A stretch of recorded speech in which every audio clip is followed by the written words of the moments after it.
Hi, welcome to Forward Community Church Children's Ministries. We're back again today for another Bible story. Past couple weeks we've been talking about Moses and how God saved Moses, how he called him to lead his people out of Egypt.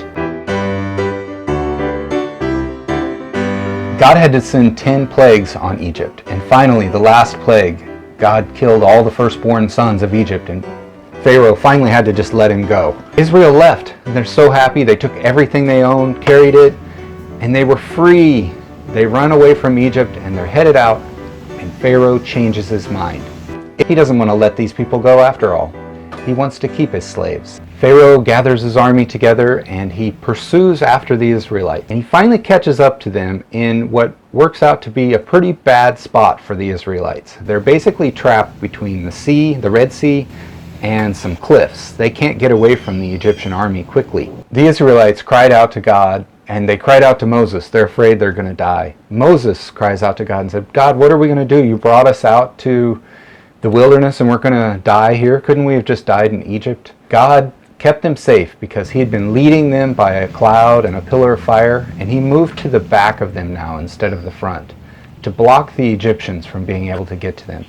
He instructed Moses to go by the water's edge, the edge of the sea that blocked their way, and stretch out his rod over it. Moses stretched out his staff over the water, and the water parted and left a path through the middle. And God caused a wind to blow and dried it all night long. And when the people woke up in the morning, they could see that there was a dry path across the whole thing. God said to Moses, okay, lead everyone across. So all the Israelites went across on dry land through what was the middle of the sea. The Israelites were amazed that the water had just parted. God had done another huge miracle here. He'd done so many in Egypt to deliver them. And here he was delivering them again from the Egyptians that were just about to kill them behind them. They knew if they could get across this lake, they'd be safe from these guys. They were so thankful that they were out of Egypt and that God was providing a way to get away. So they grab all their stuff and Moses says, okay, let's go across together. And Moses is thankful to God too because he's provided deliverance once again. They're so excited that they're going to be free, but they're also scared because Pharaoh and his army are just right behind them.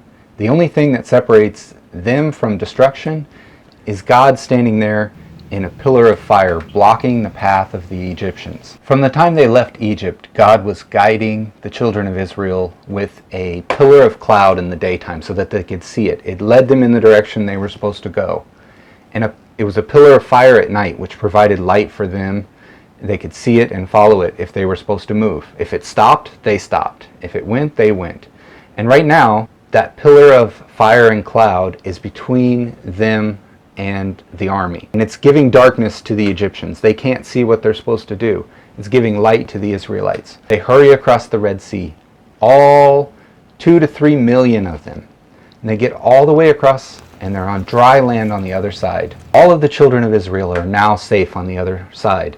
And the pillar of cloud and fire leaves from in front of the Egyptians and it goes back to the front of the Israelites to lead them again. Then the Egyptians could see, and they could see that the Israelites they were chasing were gone, and there's this path across the sea. So they rush out into the sea with all their weapons and their chariots, and they're chasing after the Israelites. And God causes something interesting to happen as they're partway across.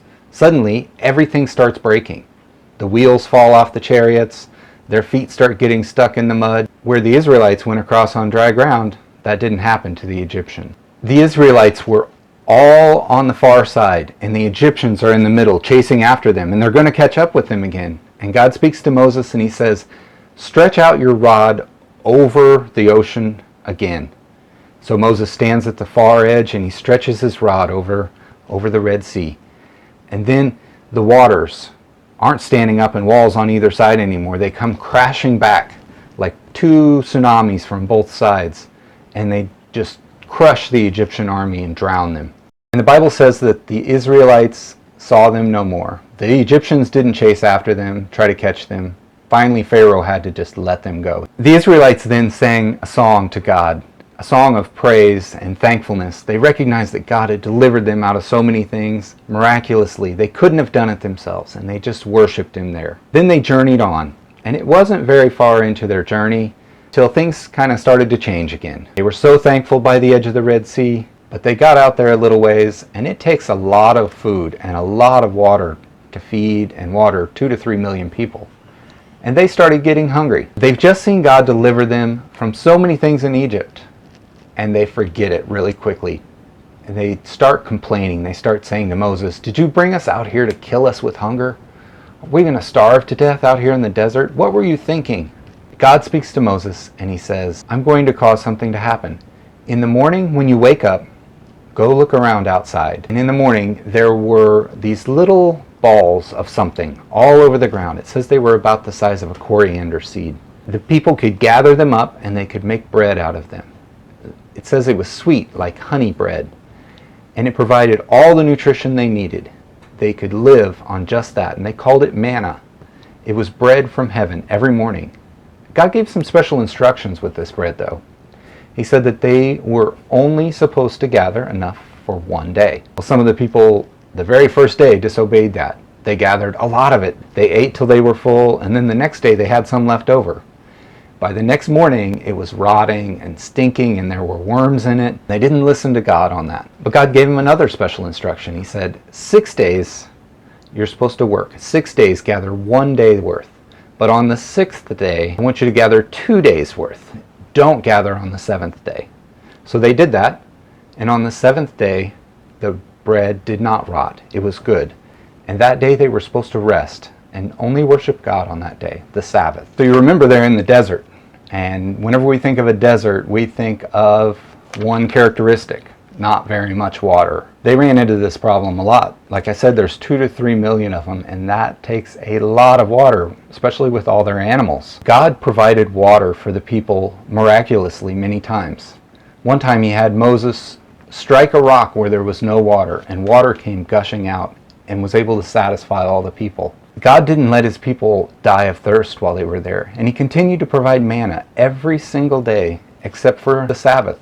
The Sabbath, it wasn't there. After a while, though, the people kept eating the same thing over and over again. They started to complain to Moses and say, we're so tired of this manna. Moses didn't like having a whole bunch of people complaining to him all the time. It was really hard, and he told God, he said, "God, help me with these people, because I can't do this." And God said, "Okay, I'm going to do something." So God caused quail. He caused enough quail so that they could all have all the meat they want. Some of the people ate so much of the quail that it made them sick, even so sick that they died. Their own greed, their own complaining and selfishness caused them to die. Another time, they'd been wandering for 3 days and hadn't had water. They were getting really thirsty. Then they found water, and they couldn't drink it. It was so bitter. They would taste it, and they had to just spit it out because it was gross. It was bitter. They couldn't drink it, and they're dying of thirst. So they complain again to Moses, and Moses goes to God and says, "God, what do I do? These people are complaining to me again. I can't take it." God showed Moses something special. Taught him a plant, a bush or a tree that he could throw in the water, and it turned the water from bitter to sweet. They were able to drink the water, and God provided miraculously once again for them. They named that place Mara, which means bitter. That bitter was both about the water and about how the people complained. After all these things that God had done, after delivering them from Egypt, after giving them food, after providing water, they still just kept complaining to God. As they were wandering around in the desert, somebody attacked them. It was a people called the Amalekites. And they came up behind them while they're walking, and the oldest and the slowest people were in the back, and they attacked these people and they killed them. They gathered their fighters together, the Israelites did, and they went and fought against the Amalekites. Moses went up on a hill overlooking them, and God told him to stretch his rod out, and as long as he held his rod out over the battle, they kept winning. But if he dropped it down, then they started losing. So he had to keep holding his rod for hours and hours, and people helped him hold his arms up so that he wouldn't let it down. Over and over, you'll see through this story, they kept coming back and complaining to God. They weren't grateful for the things God had done. They didn't remember all the miracles in their life. The people of Israel had to learn some hard lessons, and God just kept providing for them. I think all of us, if we look at our lives honestly, God has provided so much. Whatever situation we find ourselves in, we can see God's hand. Thank you for all the blessings you've put on my life. Help me know how I can make my life better. Please take these hard times away from me But even if they keep coming, I still worship you and love you, God. That's it for our story for today. Next week, we'll be talking about Moses leads the children of Israel through the desert and to the promised land, and what happens when they get there. Hope you all have a great week. God bless you all.